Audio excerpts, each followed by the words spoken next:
in there the whole time? Damn. It's okay, I hadn't seen that shit for an hour and 15 minutes. There it is. Not long ago, my folks, my mom was cleaning out some stuff at her house, and she went through this sort of souvenir drawer of old paintings and pictures and stuff from when we were kids. My brother and I were kids that we had drawn, and then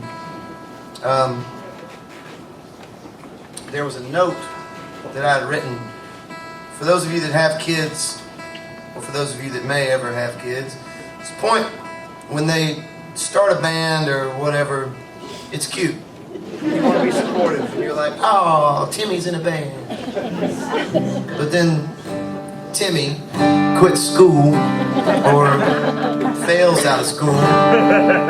We're really just talking semantics at that point. But Timmy's not in school anymore and decides he's going to be in a band full time. And then Timmy's parents aren't as supportive as they used to be because it's a fine hobby, but a fairly shitty career.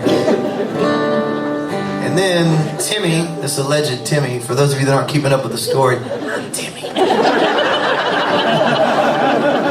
If this is hard for you guys to follow, I'll just fucking I quit school or failed out of school.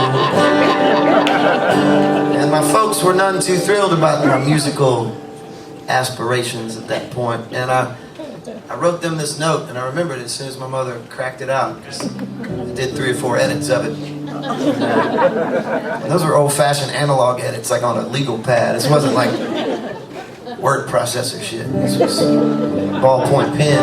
And I explained to my parents that it wasn't their fault, that I was a musician, and I was going to do it for the rest of my life, and hopefully one day have a family. Yeah, I know. That's what my mom said. She cried. And it made me feel okay. And then eventually they really did sort of cotton to the idea, because they realized it wasn't just for chicks and drugs. It was for, it was partially, but it wasn't just for that. And it's not for that at all anymore. At all I can stand of both.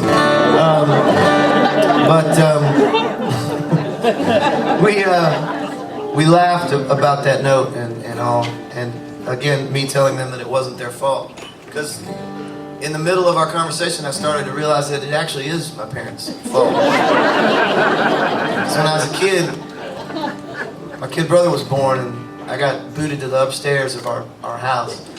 And because they felt I was so far away, I want you to understand the house we grew up in is about 1,300 square feet. There's nothing that's that far away, but they were worried about their 5-year-old being in the attic all by himself. And so their solution to that was to give me an old transistor radio with a broken dial on it, so that I could spin through the channels and have no idea what I was listening to.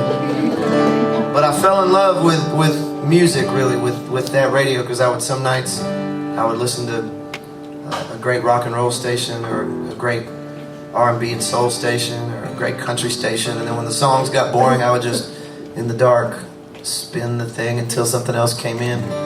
And I realized in the middle of telling my parents that it wasn't their fault, that if they had sent me to bed with medical journals or legal books,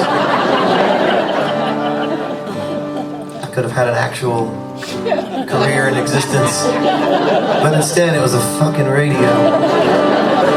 So Mom and Dad, it is your fault. And luckily I wrote a song about it. It's made enough money to eventually put them in a nice retirement home. So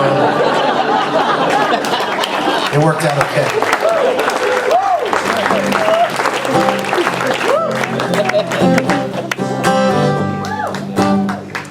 Way back on the radio dial, fire got lit inside a bright-eyed child.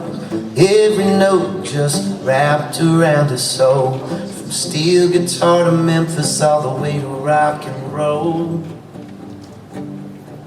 Oh, I can hear him playing, I can hear the ringing of a beat-up old guitar. Oh, I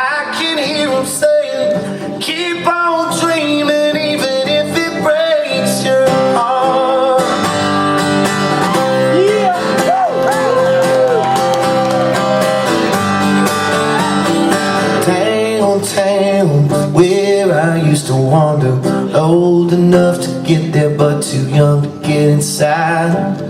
I would stand out on the sidewalk, listen to the music playing every Friday night.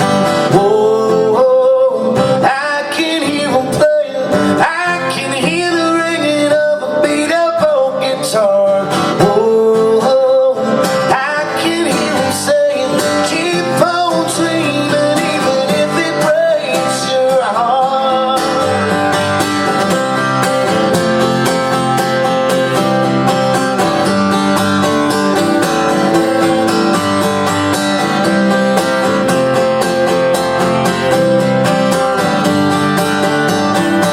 Some dreams stay with you forever, drag you around and lead you back to where you were. Some dreams keep on getting better, gotta keep believing if you wanna know for sure.